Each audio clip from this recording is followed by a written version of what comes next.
Hey guys, welcome back to my channel for another 1/12 scale custom action figure review. If you're new here, my goal is to have the perfect 1/12 version of each of my favorite characters. Today we're going to be looking at my custom version of Hulk from the Avengers. Getting him out of the package, you can see that he comes with two pairs of hands, an open expressive hand, and these fists. So obviously if you looked at the packaging, you can tell that this is just the Figma Hulk with some modifications that I have made. Starting off with the head sculpt, let's punch in a little bit closer. This head sculpt came from B Workshop and it was made by Min Tuan. I don't really know how to pronounce his name, but the sculpt came from Min Tuan and it was painted by B Workshop 164. So just taking a look at it, I think it comes more from the Age of Ultron look for Hulk. And if I had the option, I would go for more of the Avengers 1 look, which is what I'm trying to recreate with this version of Hulk. However, I think that this head sculpt is superior to the one that comes with the Figma. Taking a look at them side by side, the custom head sculpt is a little bit bigger and it looks a little more proportional with this body.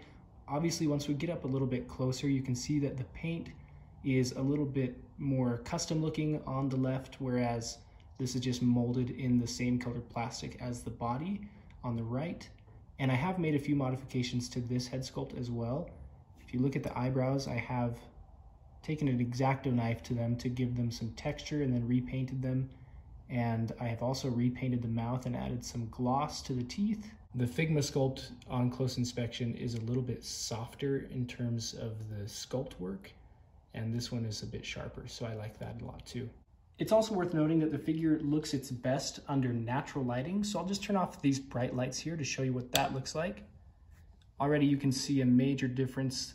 A lot of the glare is gone, the flesh tone seems to match a lot better, and there's just a realistic quality about this head sculpt that I really, really like. So you can see that there's kind of a glint on the eyes. That's something that I added myself. So originally this head came with painted glints on the eyes, so there were white dots in place of actual gloss. So I had to repaint the irises and the pupils. And once I had repainted the eyes, I added some gloss acrylic just to give it kind of that realistic sheen. I also added a bit of black paint to the hair where it was missed and to the eyebrows where it wasn't quite lined up.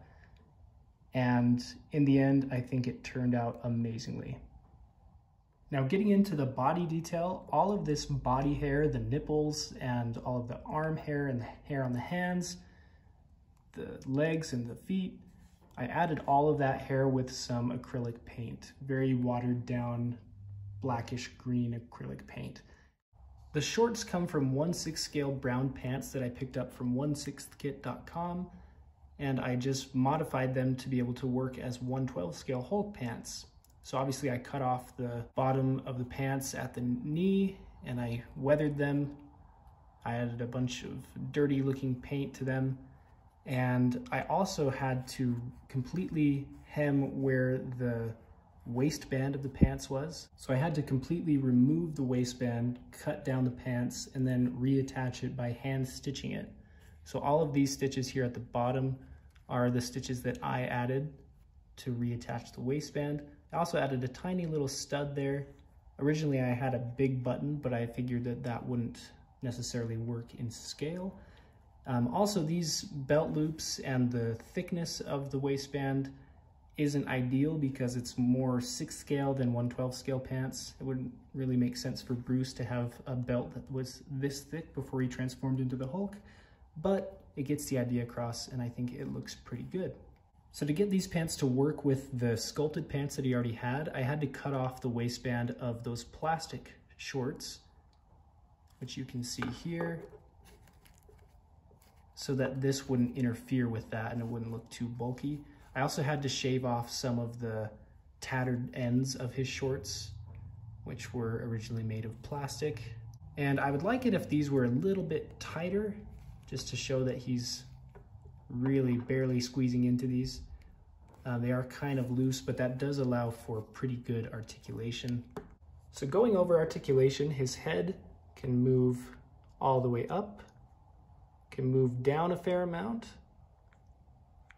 Not a whole lot of tilt, but the peg is not necessarily designed for this exact peg.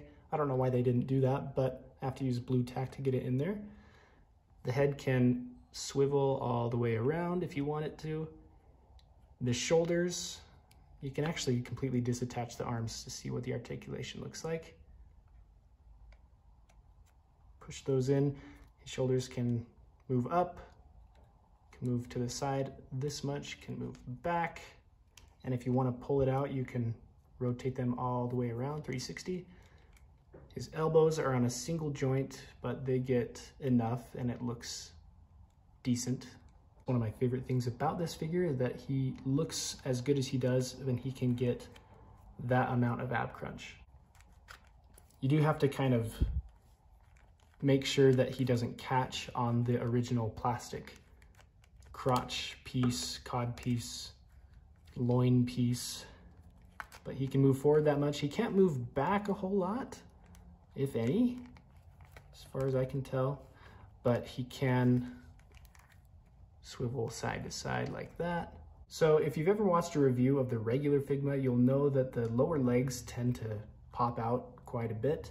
And I've tried to remedy that in a couple different ways. I've added super glue just so that it would never come out. And I've wrapped these in duct tape, but no matter what I do, these tend to just want to come out. But when they want to cooperate and stay in, you can get about 90 at the knee. And at the hip, his legs can come up to about there.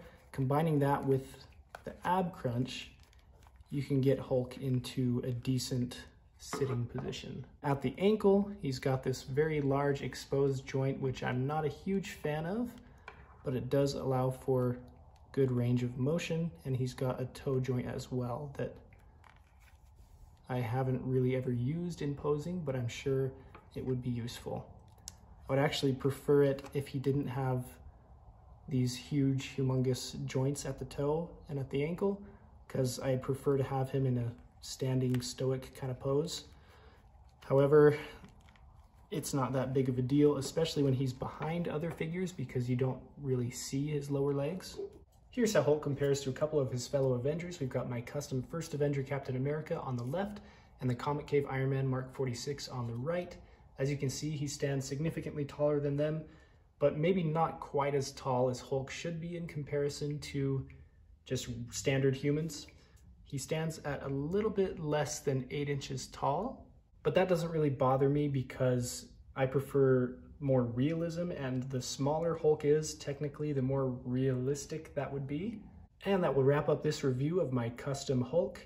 If you like this figure, go ahead and leave a like, comment, consider subscribing, and check out my Instagram page for more content like this and sneak peeks into custom figures that I'm currently working on. And if you like that content there, consider giving me a follow, and I'll catch you guys in the next video.